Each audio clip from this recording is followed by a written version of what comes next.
Okay. So if someone in the room is upset, do you immediately assume it's because of you? Like if someone you love is in a bad mood, does your whole energy kind of shift around it? Scanning, adjusting, trying to figure out what you did or what you can do to make it better? If someone seems disappointed in you, does it feel almost unbearable until you've resolved it?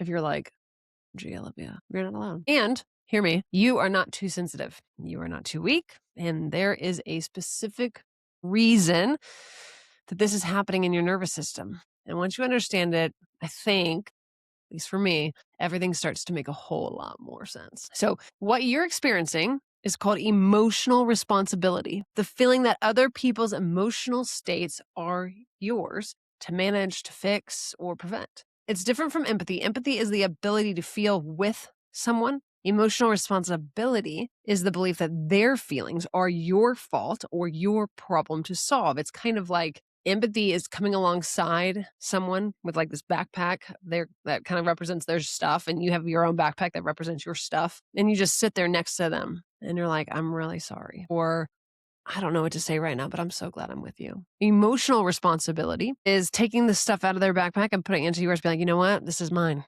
I'm going to fix this for you. I'm going to make this better. Right. Here's another way you can tell the difference. Empathy says that when someone is sad, you feel compassion for them. Emotional responsibility says that when someone is sad, you find yourself like immediately start trying to figure out what you did or what you can do to make it stop. Like it's almost like it's overwhelming for you. It becomes less about them. Empathy feels like connection. Emotional responsibility feels like anxiety, flooding. Here's the thing that a lot of people don't really recognize or realize. Feeling responsible for everyone around you is exhausting. Not because you're weak, but because you're doing like an impossible job you were never meant to do.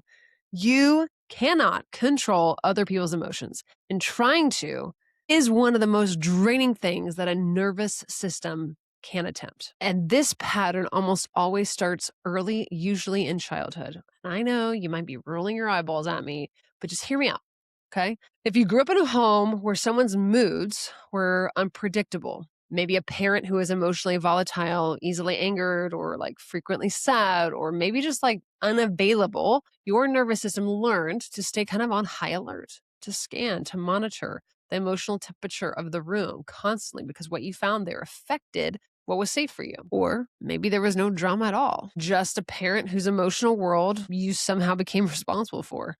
A parent maybe you learned to take care of emotionally. We call that parentification.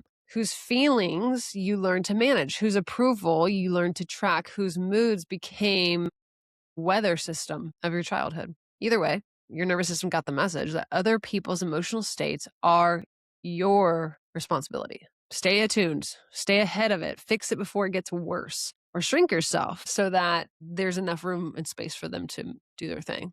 It's not a flaw in you. You're not broken or jacked up. And that's why. It's really because it was an incredibly intelligent adaptation to the environment you were in, a survival strategy. The problem is that your nervous system is still running that program in your adult relationships, at work, with your family, with your spouse, with your partners, in situations where you're no longer a child and the original threat doesn't exist anymore. So here are some ways that this shows up day to day because it can be subtle. You apologize constantly, even when you've done nothing wrong. You read the room before you decide how to act in it. When someone is quiet or distant, you assume you did something. I do that.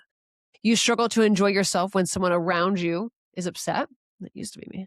You feel guilty setting limits, even on things you have every right to limit. You work really hard to prevent other people's disappointment, even at the cost of your own. Other people's anger feels like genuinely dangerous to you, even when it's not directed at you. So here's what I want you to hear. This pattern, this way of relating has a cost. Not just the exhaustion of always being attuned to everyone around you, but like what it does to your sense of self over time. When you spend your energy managing the emotional world of everyone around you, your inner life, your inner landscape goes quiet. Your needs stop being loud enough to hear. You stop knowing what you actually want because for so long, what you wanted has been for everyone else to be okay. And that's a much bigger issue than just being too nice. There's a name for this pattern, and there's a whole framework for kind of understanding it, where it comes from, what it costs, how it shapes your relationships, and what it actually takes to change it. So I made a full series on exactly this, 5 videos that walk through the complete picture.